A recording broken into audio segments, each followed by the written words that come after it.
So, collection framework, when it is introduced in JDK 1.5, so they introduced this generic concept. So before that, a non-generic only. Non-generic means you can store only one type of objects.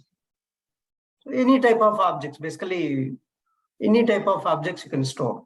Not one type, any type of objects you can store. But you are not specifying the exact type. But since 1.5 onwards, you're telling clearly, so my collection, I want only particular data type elements only I want to store. That is called generics. Always any object you can store in the collection. From 1.5 onwards, they introduced a generic concept.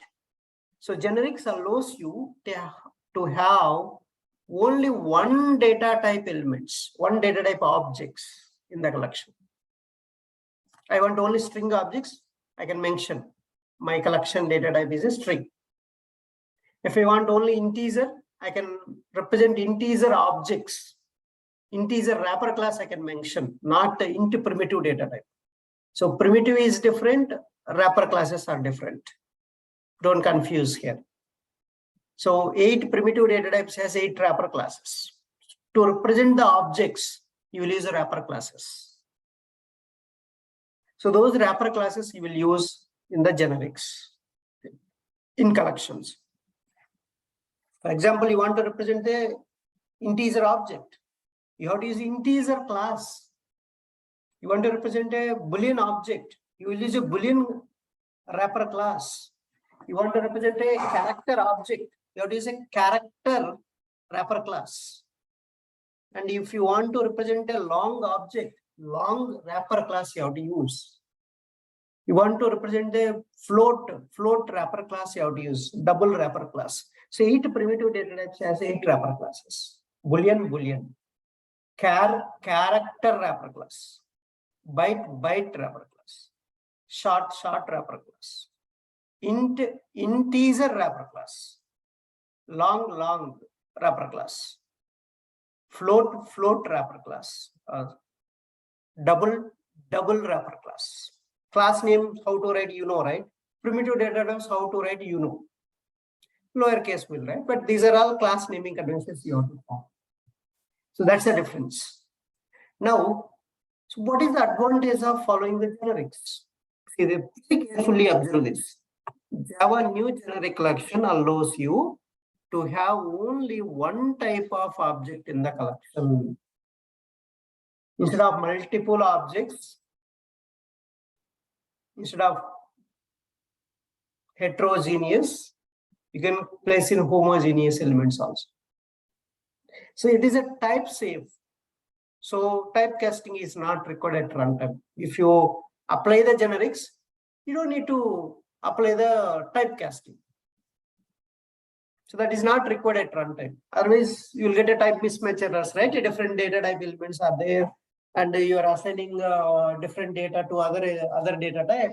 You will get a type mismatch error. You can avoid that issue if you follow the generics concept, because both you are making all of them in one data type.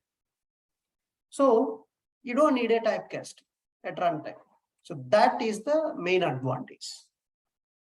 And let's see the old non-generic format. So how to create a collection, Java collection? You can say array list. Basically, you're creating object. Basically, you can use a list interface. Instead of array list, you can use list interface. Collection name equal to new array list.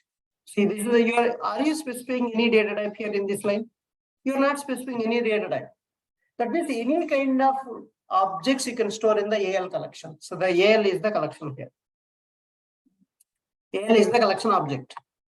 You can store any type of objects. So if it same thing I will write in the generic format. See how I'm rewriting that.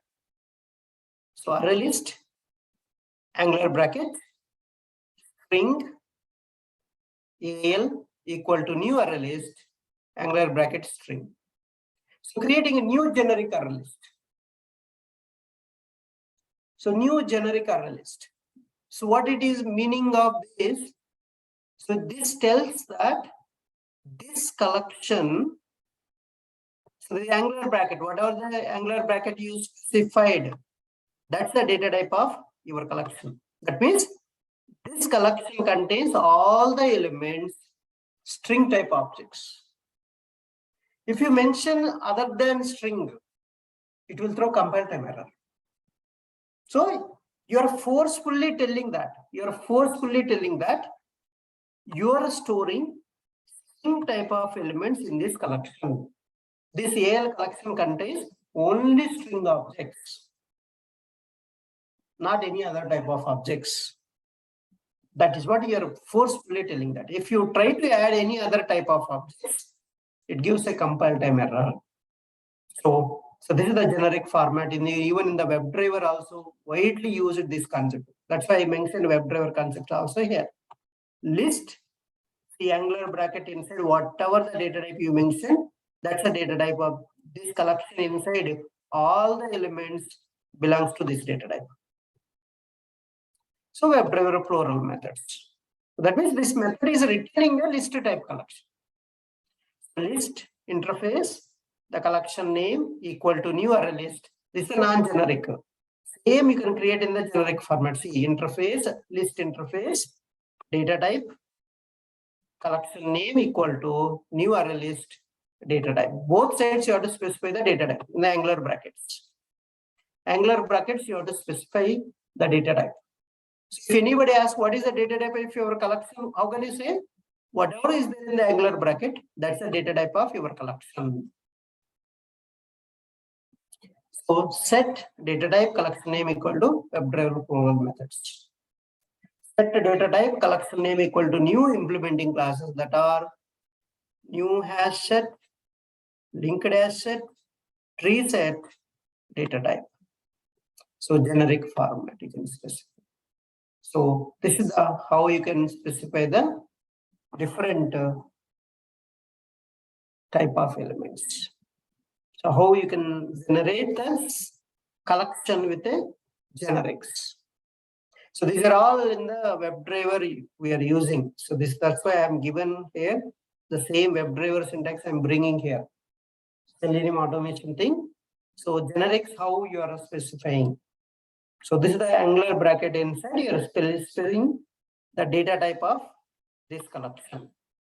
So this collection contains all the elements with this data type. So that's all about generics. So I want to separate this topic also.